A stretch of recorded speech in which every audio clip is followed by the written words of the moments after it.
All right. Don't forget to get those hands up, please, people. And Don, what are we going to talk about tonight? We're talking about doing some splitting. I know some people get tired of hearing about it, but I set my other yard up down there in South Georgia, and we've already had students down there, and we're teaching and grafting and that. I set in 90 packages on that property I got down there that we're grafting from on March 1st. Queens didn't get out till about the 4th or 5th. Now, I've already almost doubled the splits. I'm going back next week, I'll double that again. So what I'm trying to tell people is one frame splits, and I'm making a lot of splits down there this week or the last day or so. I took a frame of honey. I put a queen cell that was ready to hatch tomorrow or Sunday or even Monday. So it's pretty close. So a frame of honey, and I shook a frame of bees in it just to make them thick. Now, Eric done a video of my son's queen yard, and that yard over there, just queen boxes alone, is probably maybe 600 boxes there. Those are minis. Now, they forgot to do some voice talking, so I'll give you a little rundown on that.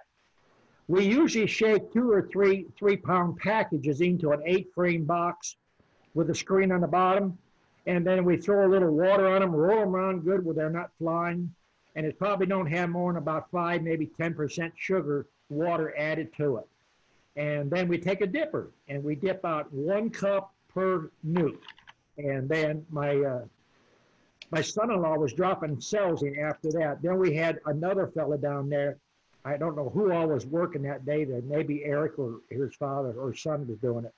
They was coming back and doing the close up on those hives there. So that particular yard, it's kind of hard to learn how to set those things up and do those, because those fellows are basically moving 10 times faster than you think you could work your queen yard. That's a commercial yard. And we've had some comments being that were rough on bees. You can drop those bees from a 2nd-story building and they're pretty much going to live. They're hardier than what people think they are. If you're going to baby your bees, you're going to have them in the air. And if you don't wet them down, they're not staying in the box. So that's the commercial angle of that there. And you don't need a frame of brood. There's people out there will tell you got to have pollen, you got to have brood, you got to have this, you got to have that. I keep repeating myself. A frame of honey. The queen cell is sealed. There's no need to feed it. Only need to keep it cool or keep it warm. That's all you need to do. So keep that in mind. If you got a 10-frame double deep right now, you have the possibilities to split that thing 19 times. Double deep, 10 frame.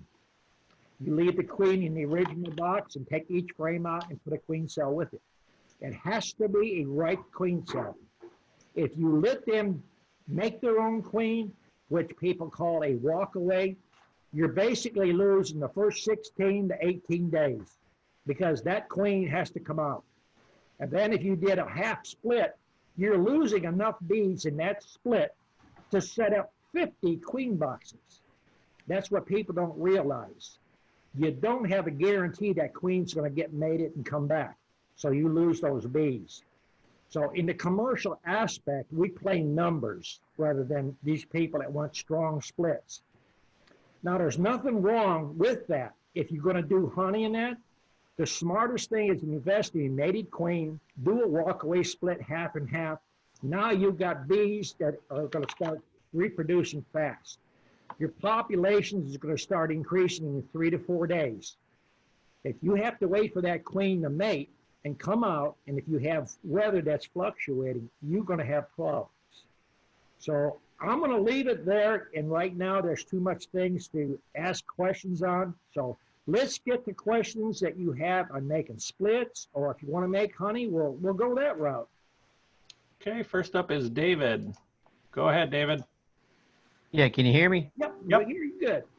I'm seeing a lot of queen cups in my hives, but I don't see no eggs or larvae in there. What's up with that? Well, you're starting to get crowded. You got drones that are capped right now? Yes, I do. All right, they'll start putting stuff in there, and you're going to get ready. Usually about 3 weeks before you're going to get a swarm, you start getting a lot of capped brood in there of drones. Okay, thanks. Okay. Okay, that was it for the questions, Don. Have a good night. I heard after I leave, everybody wants to ask questions. They do. What's They're going afraid. on with They're that? afraid to ask you directly, I think. Oh, okay. All right, we got Jonathan. Go ahead, Jonathan.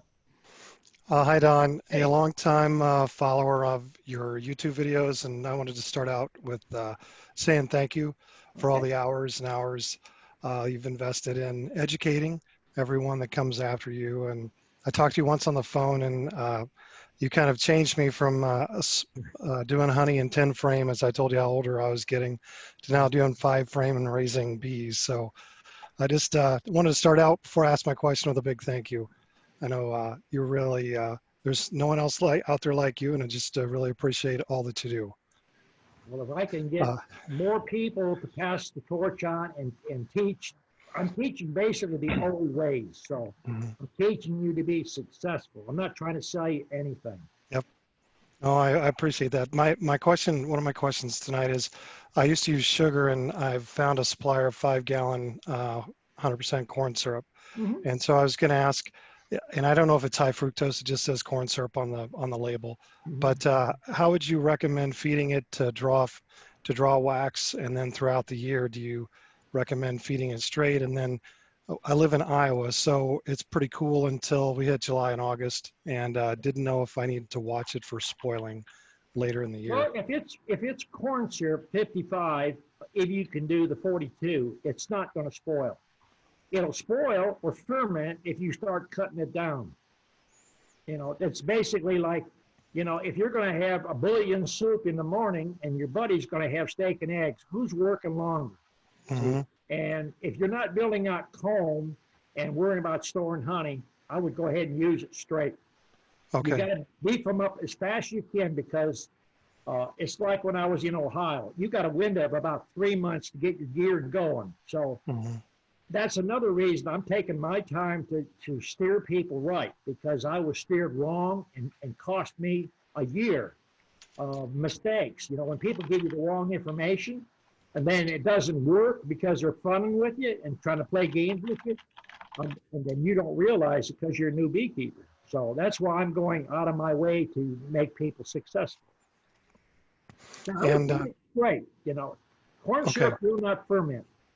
Sugar syrup will ferment if you put too much water with it.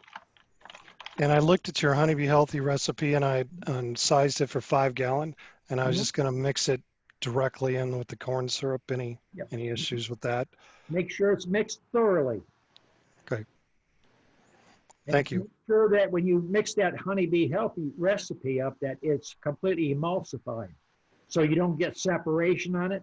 Because if you're using essence of oil and you don't emulsify with water, it's got oil in there and it's going to separate. So they pull your syrup or your corn syrup down, and when they get to the pure oil, it's just like putting a poison to them. They can't take it.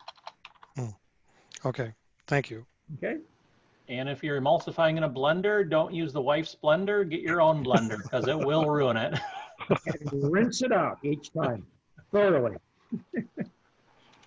Okay, over to Ernest. Go ahead, Ernest. Nope, you got on mute on your end. I can't do it here. There you go. Okay, yeah, I'd like to welcome Paul back. So good to see you in there, Paul. Yeah, I just wanted to mention, I have bees up in the pole barn, observational hive, and I've been keeping honey on them, liquid honey, and they've been taking the honey, but not really thriving. And last night I'm going to put some sugar water. I put sugar water just half and half, and I looked this morning, it's all gone. I said, I bet that leaked out. And I looked in there, it hadn't leaked out.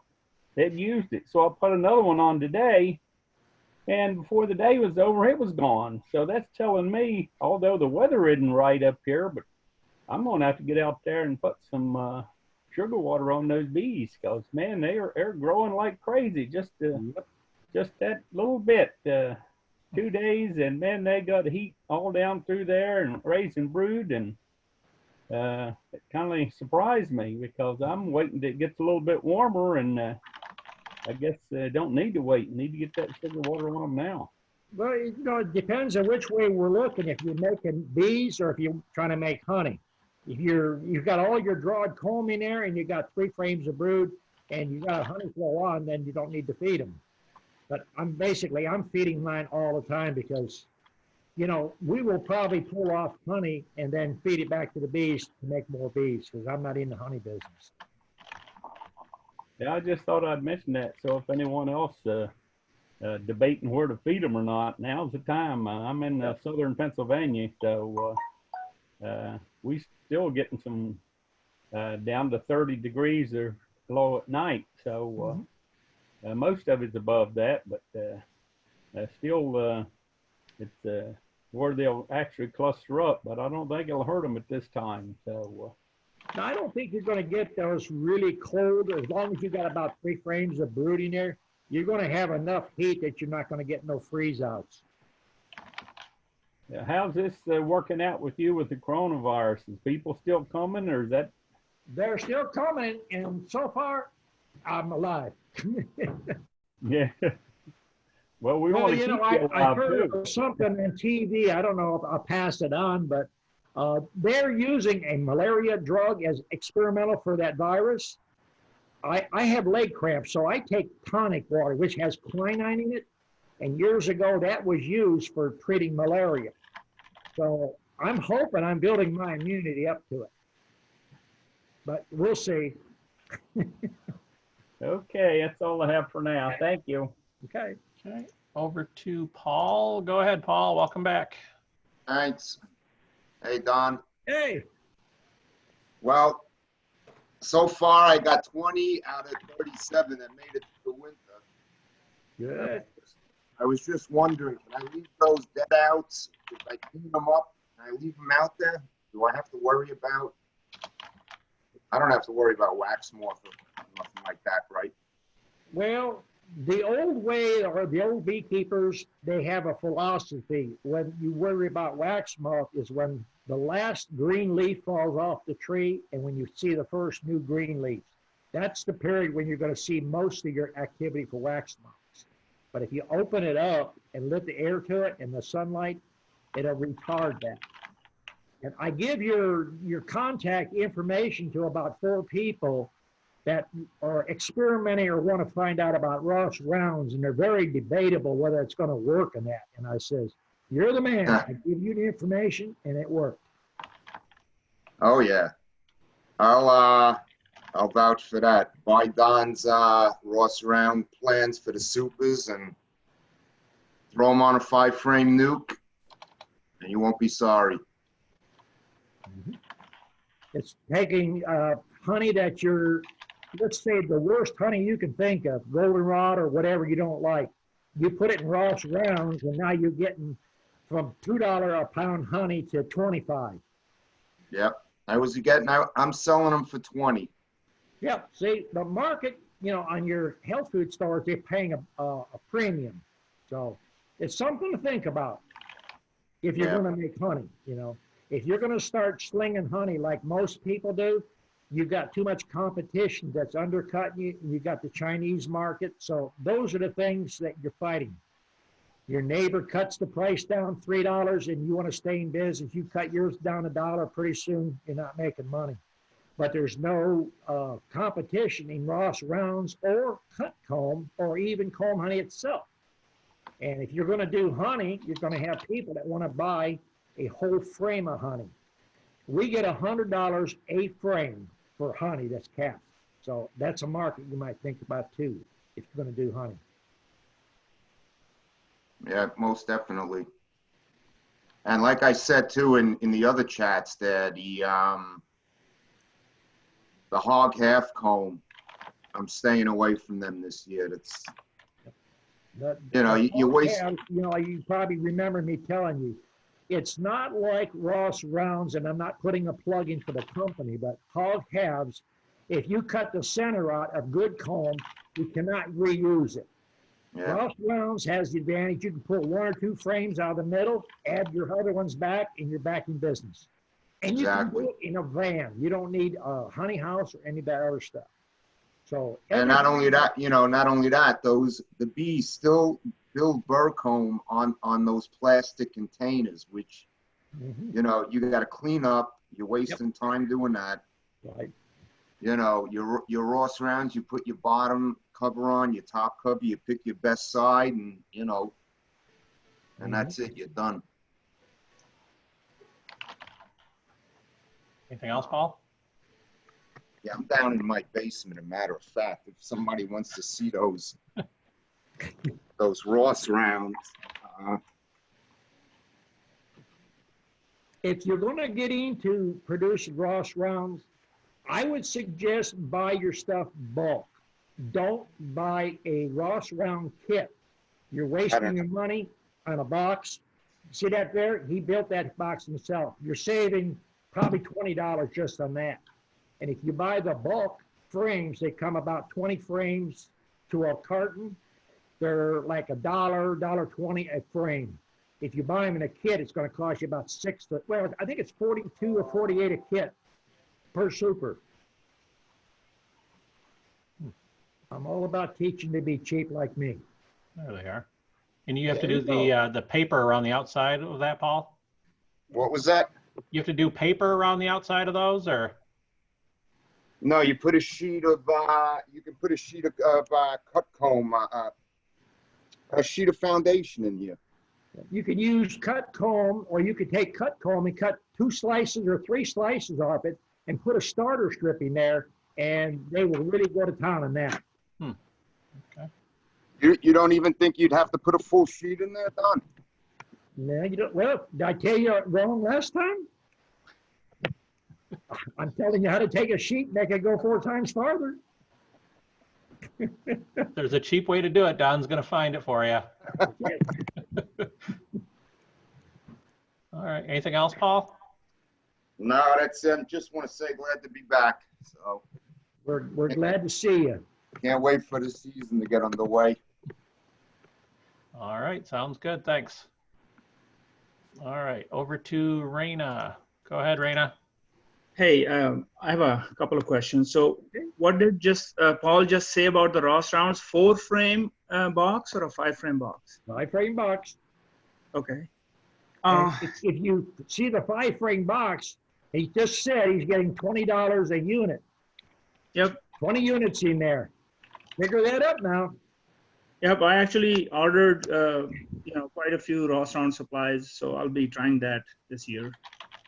Don, I also wanted to mention that I'm scheduled to come see you on the 2nd of April. I'm assuming you were just talking to Ernest. You're still open for business? I've been open. I don't get up and do much hugging. So I stay 6 foot away. Okay. I think I can deal with that. Okay. So one thing, I had sent you an email. I understand you're busy, but where are we going to be meeting?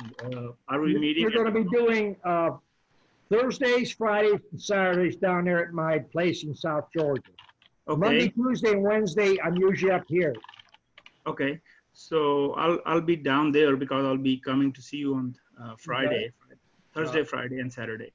So what is do I need to make a hotel reservation, or I know you had mentioned at one point that I can bring a tent basically and Yeah, whatever you want to do. okay. All right. I guess an observation also. So I got 3 of your packages from Kelly Okay. about a week ago. Mm-hmm. I think that was your first shipment. 2 of them absconded. So just trying to understand what might have happened. I know there could be many factors, but any idea? What might have? When you open the package up, was the queen alive? Yes. Did you put a nail in the candy? No. Did you hang it with the screen facing down between frames? Not the screen facing down. I had the candy facing down. Candy hanging down. The candy should be at the top. I like to put them horizontally between the frames. So I did that initially, but then I guess I decided to just hang it vertically versus horizontally for whatever reason. Mm-hmm. But what might have caused, what other things that might have Did you use glue on your frames? So these were deep frames. I'm switching from mediums to deep this year, and I actually did not use glue. I listened to what you've been preaching. Well, so. What kind of foundation did you use? I don't use any foundation. All right. We have a starter strip in there? Well, the the wooden strip that it comes with, I break it off and just use that. No. Nope. I All right. did, if you want to rent a house, you go over and get an empty house and you got no furniture, how long you want to stay in that house? So to answer that, I did have brood, a frame with eggs and brood from another hive. And you put that in there? Yes, I did. And how long did they stay? Oh, so the first one, that was gone in like 3 hours. The second one, that went away the next day. Something's not right. How long was your frame out? Did it go through a heat? You mean the frame that I used from the other hive? Yeah. It was just like I took it, it's in the same apiary. I took it out and put it in the middle of the 5 frame deep. But anyways, I guess, I mean, there could be many reasons, but the third one, I tried something that you also once mentioned. I left both plugs in, the corks in, fed them, of course, heavy. And I mean, I went back there 7 days later, 6 days, and they had tons of queen cells. So I cut a bunch of those and, so that they're doing fine. But it's just the two. I mean, this is the first time it has happened to me. I was kind of surprised, especially the first one. It just took off after 3 hours. Well, if there's no foundation there and the queen comes out, they're not going to stay. And if there's something wrong with the box, the smell of the box or something, it's not a good idea to take the frame and just bend it over. I mean, you've got to give that queen something to lay on. And a lot of people put a nail through there. And if the queen gets out too quick and there's nothing there for her to stay, she picks up and leaves. Yep. No, I didn't do that. But yeah, maybe I should have had like a strip or something. But the third one that they're just exploding. I mean, they're building. Yeah. So, all right. That's all I have for now. Okay. Over to David. Go ahead, David. Yeah, talking about packages, I'm going to get a bunch of packages. If I shake them in there, do I need to keep them closed up for a certain amount of time, even though I'm feeding them and everything? Why would you want to close them up? Keep from robbing from other hives? No.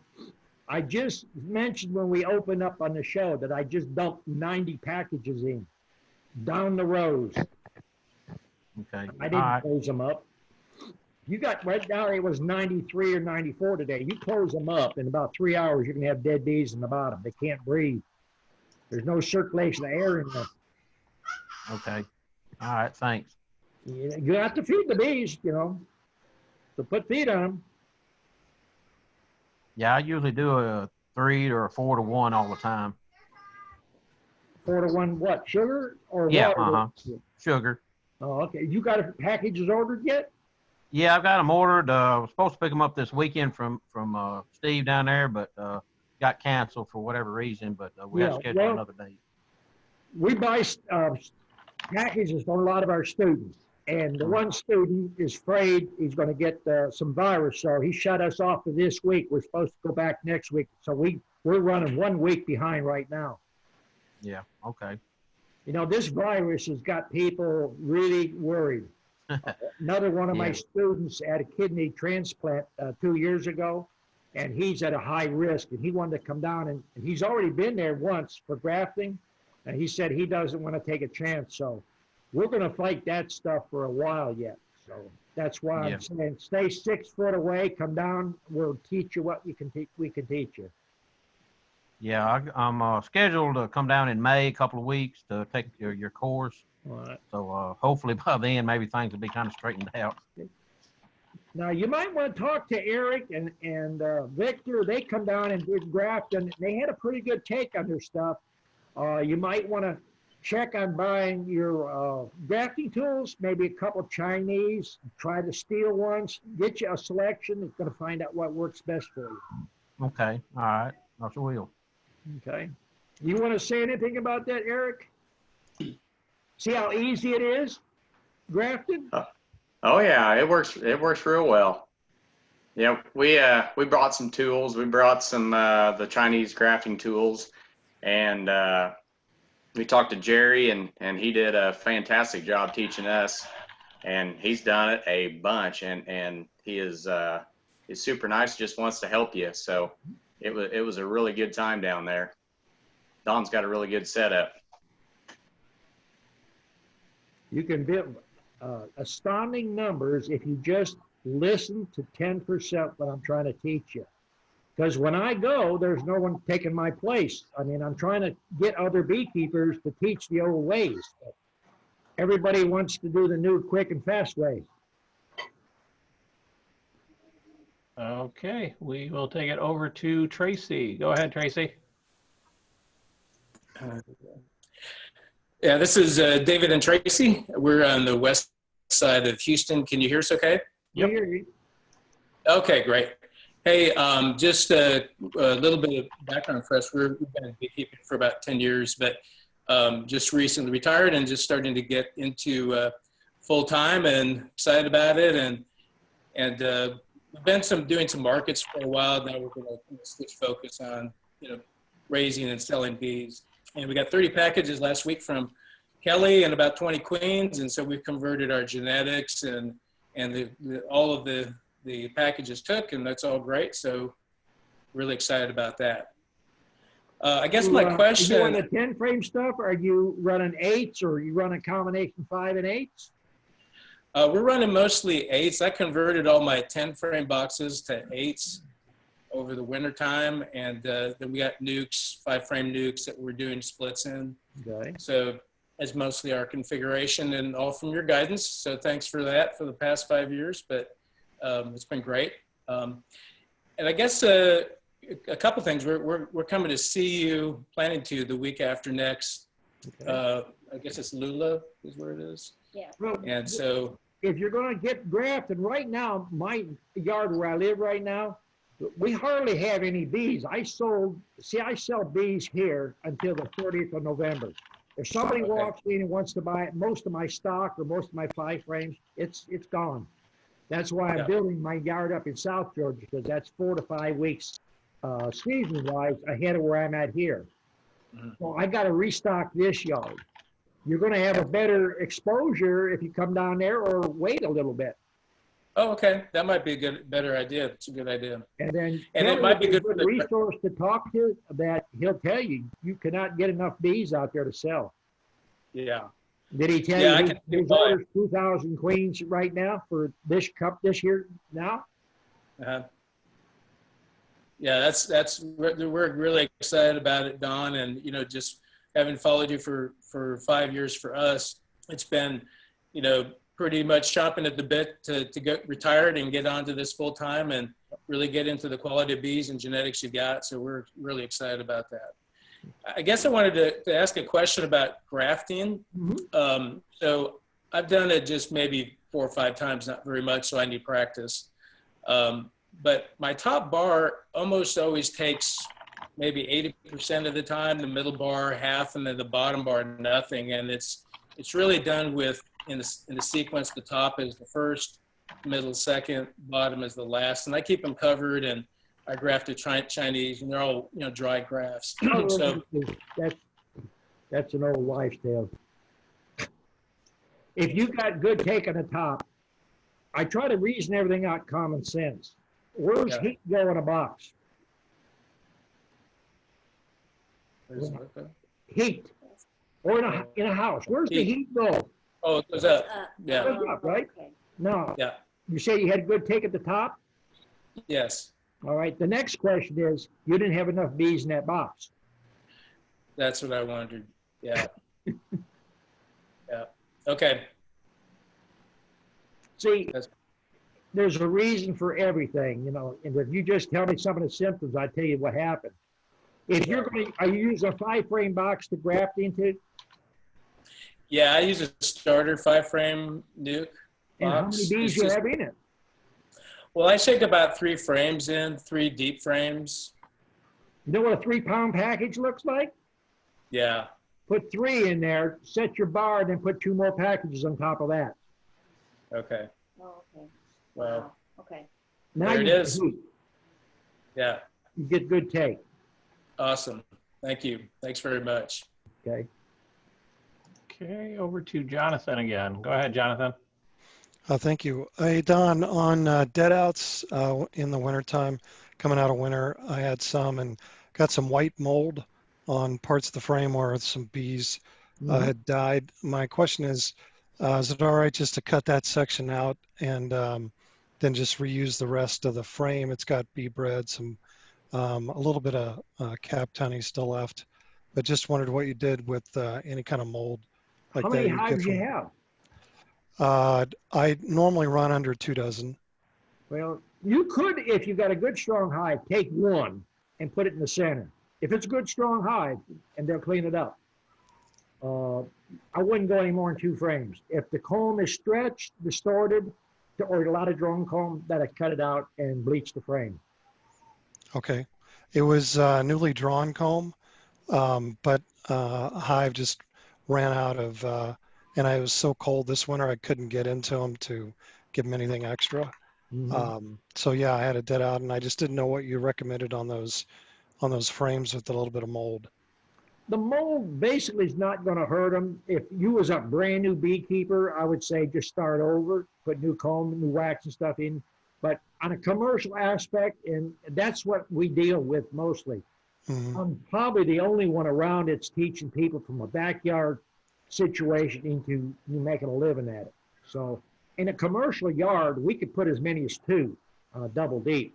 Even if they've got some light wax moth, they will pull it out, but you can't give that information to a backyard beekeeper that's got 1 year, 2 years, because they don't know what they're looking at half the time. Yep. Okay. That's what I did. I cut it out and then I put 1, I didn't put any more than 1 frame per nuke. So Hive has to have some bees in it, just not scattered. It has to have bees. Yep. All right. Thank you. Okay, over to Greg. Go ahead, Greg. Hey. Hey, Don, how's it going? Okay. Hey, a lot of folks are asking a bunch of questions, this whole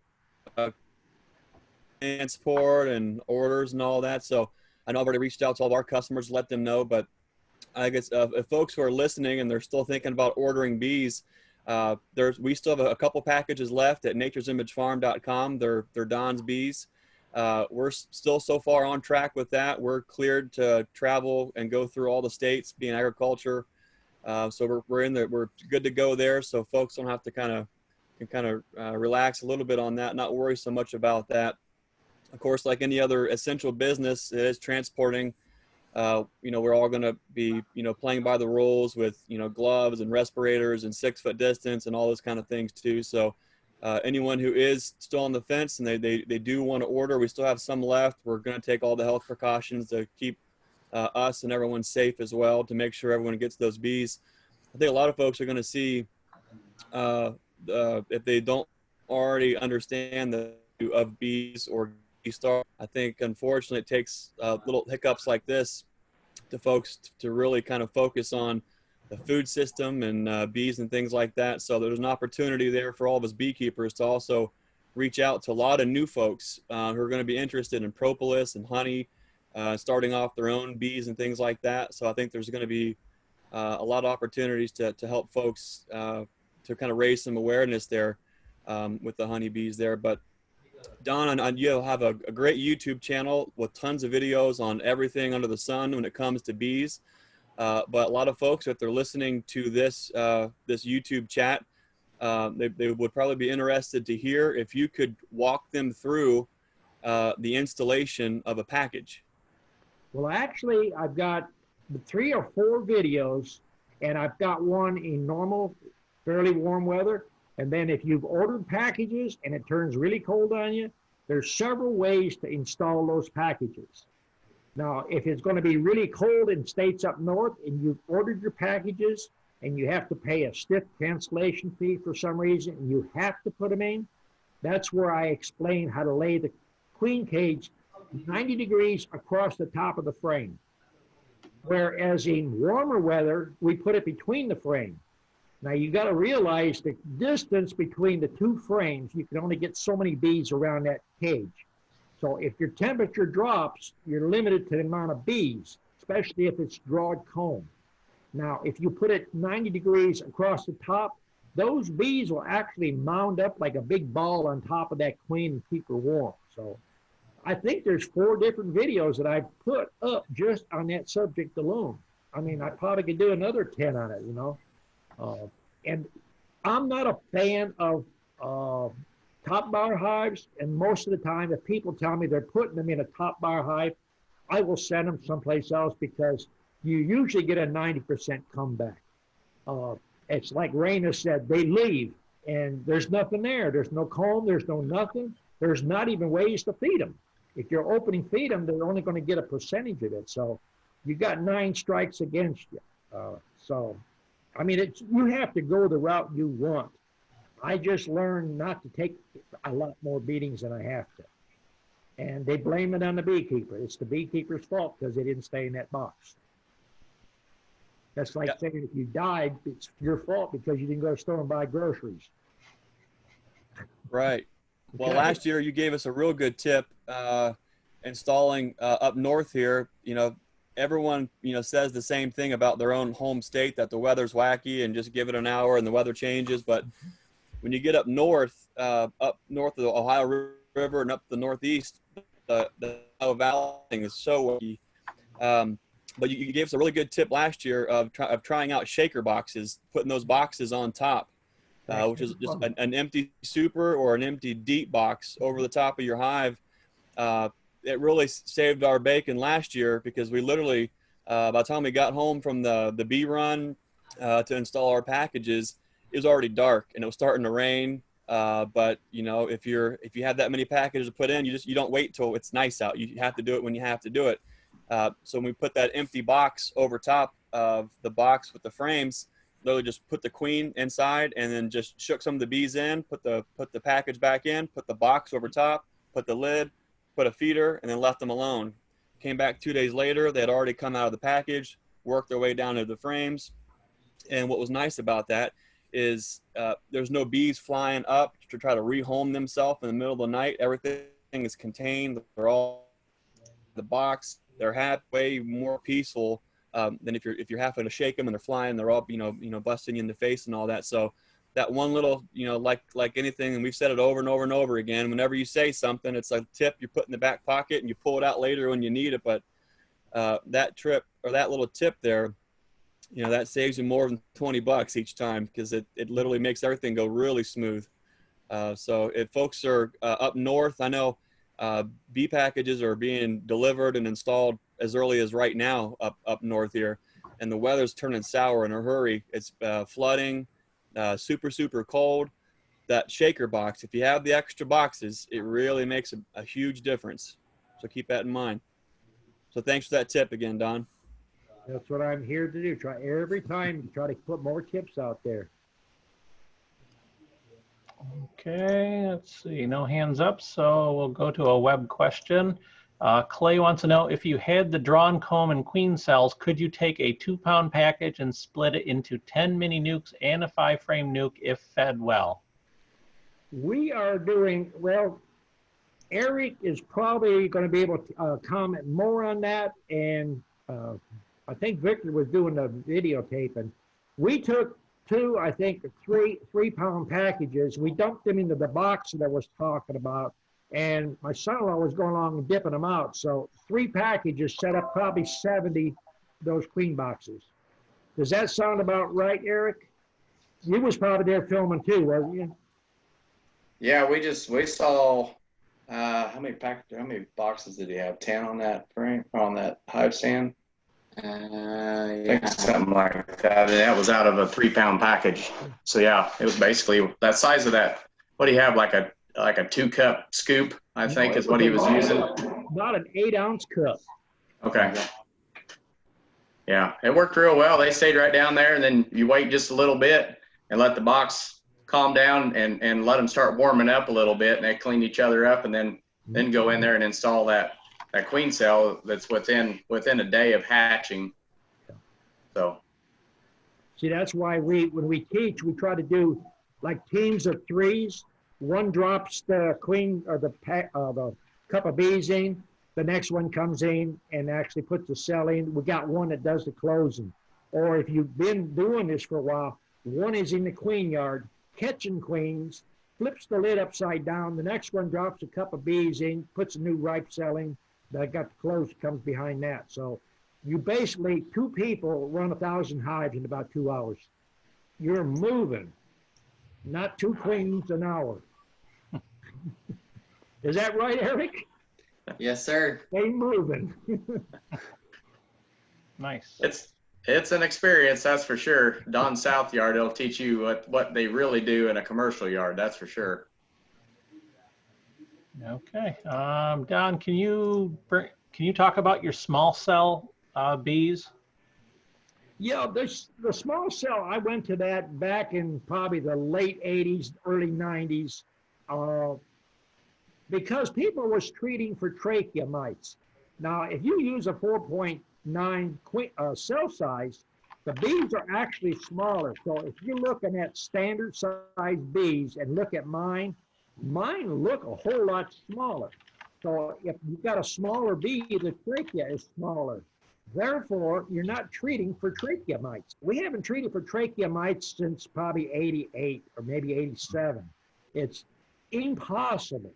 So if you don't believe that's true, if you listen to all the big wigs that know all this stuff and go to college and everything, if you want to do organic beekeeping and get rid of mites, what do they tell you to do?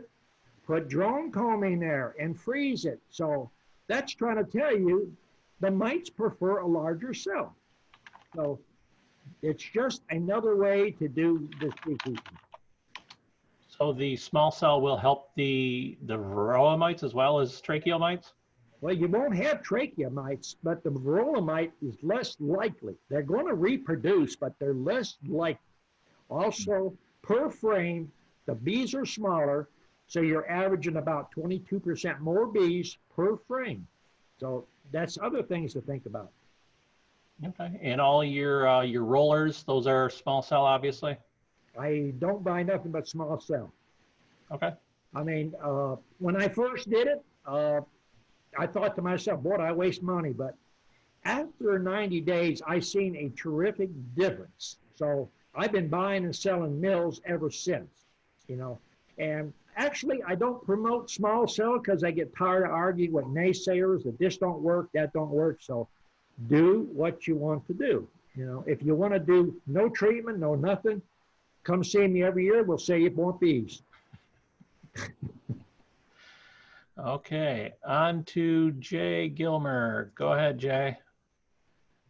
Hey, Don. I was about to come in while I go to join the meeting, and I had a swarm on my fence post.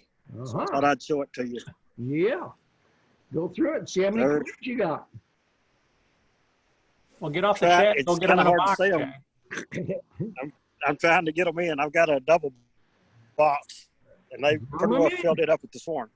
Drum them in. You watch my video, you can drum them right in. Trying to remember how you did now. I've been just scooping and putting them, and then when I do, they stay. Take your glove off and thump on the top of that box, and you draw them in. All right. See how that works. What other beach hats have live swarm catches? There you go.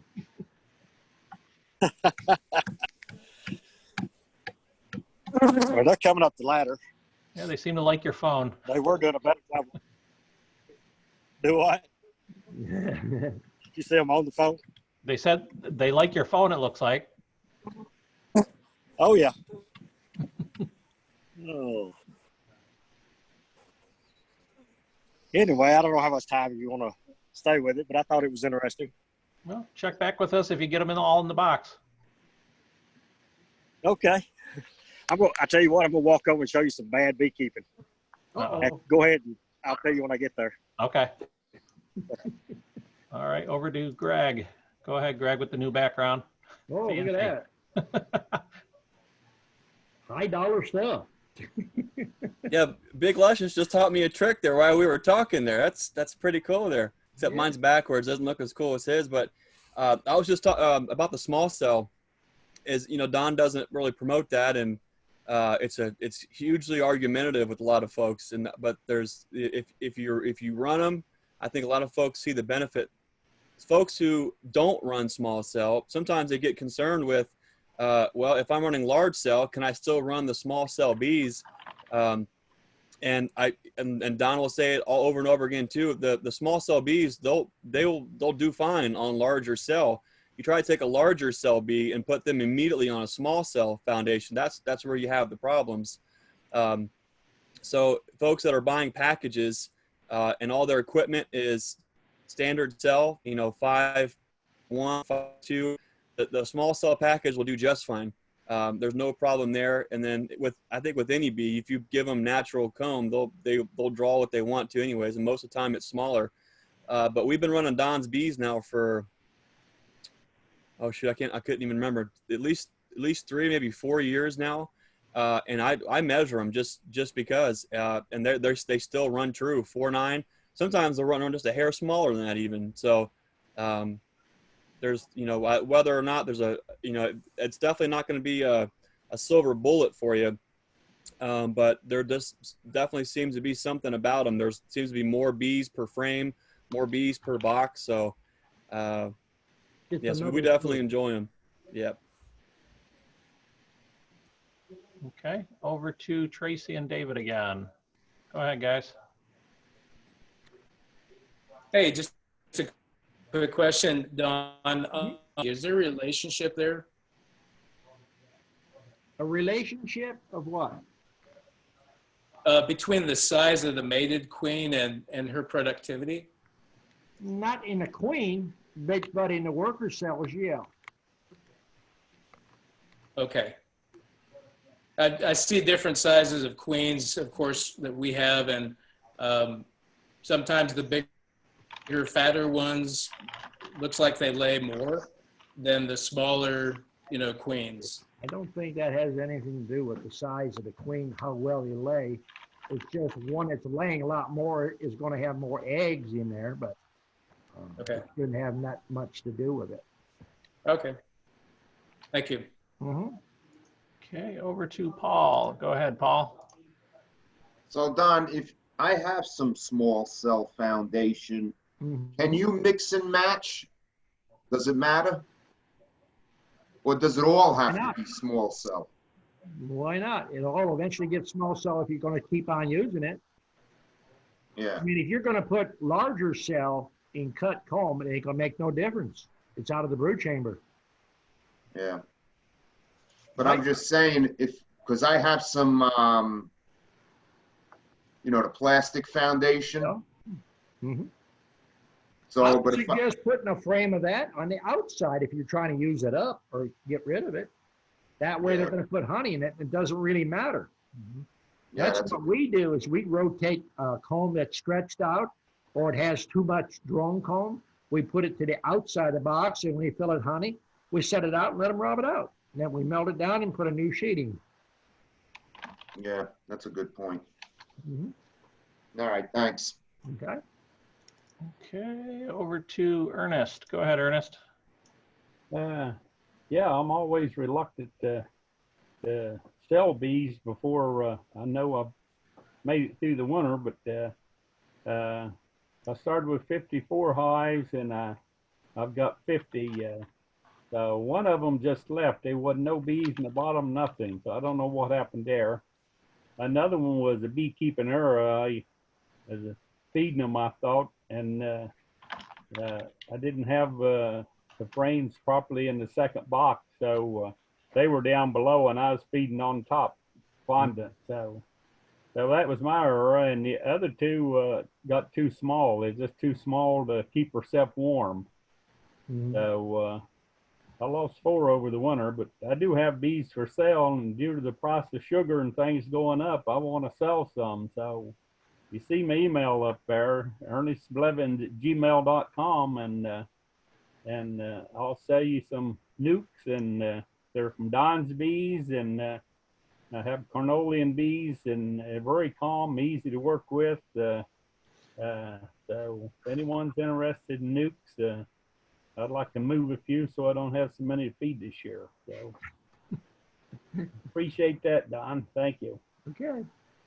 Okay. I would also like to bring up that with the prices of sugar going up, I've been getting a lot more calls for honey lately. So you guys, if you have honey, make sure you're posting that on Facebook and stuff. Anybody else seeing that? Well, we switched from the sugar to the Totes premix for times versus money. So if you shop around now, there's still deals on sugar. So, it's not Costco, it's not Sam's and places like that. There's deals out there. Actually, contact Eric. He'd make you a deal on sugar. He's got supply like crazy up there. Okay. Looks like Jay's just about ready with his swarm here. Go ahead, Jay. So this is one of my other boxes. I had 3 on it, then a spacer with sugar underneath it for the winter. And I hadn't done a good job coming back to this one. You can see what's on the outside of it. When I pulled the lid off, look at all the comb they had built in the spacer. And that's a queen laying up over 3 deeps and then into the spacer with it. So I added another box on it a while ago. I've got to get these bees in. Hopefully they'll go in tonight. If not, I'll do it in the morning. You better check for queen cells. It looks like you got 3 boxes, 3 5 frames high. That looks to me like 15 splits. That's 4 deeps on it. 4? Oh 4 my, deeps. that's 20 splits. You better get going there. I'm about to get after it. I'm running a little late. I had got my queens ordered early enough. But I'm going to go ahead and start splitting. You better call Kelly. He's coming again to get a couple of hundred more. May do it because I need to get the splitting on them. Yep. But I thought that's pretty neat watching the bearding on this one, and then I've got another box. I guess the swarm came out of, but this is You solid. can take those gloves off and just reach right up there and get you a handful and drop it in a 5 frame box and put your cell in it. Yeah. And most of the time I don't wear my gloves. It's just I was in a hurry with these and wasn't going slow trying to get those in the box while ago. Anyway, I'll give you an update on the swarm here in a few minutes. Okay. And let's see, no other hands up right now. Do we have any other questions? We're almost at 9 o'clock. Going once, going twice. Ah, them people. As soon as I get off here, they're going to ask all these questions. You know it. Let's see, we got Andrew. Go ahead, Andrew. Hey, how you doing? Can you hear me? Yep. Perfect. Hey, much like that last video, I checked like 2 weeks ago and again yesterday, and they're building comb between the feeder and the box. And what's alarming to me is I'm a pretty new beekeeper. Both times I set the feeder, on a separate box on the ground, and both times the queen was on that comb on that feeder box. So are they trying to tell me something, like they're looking for room? And how do I go about, If they're building comb between frames and your box, your distance, your spacing is wrong. And if you listen to the videos now, you're being a new beekeeper. You never set a box on the ground. Take a lid or another box and set it across there. Because when you pick that box up, if you're not careful and you have any kind of green stuff with chloroform or chlorine, the green stuff, it's going to decompose in the hive. Then you're going to get a fungus and mildew growing in there. And you're going to have a problem with your queen. If the queen happens to go to the bottom, you could be in the grass and you lose her. I always teach my students to take a lid and flip it upside down and lay the box, catty corner across it.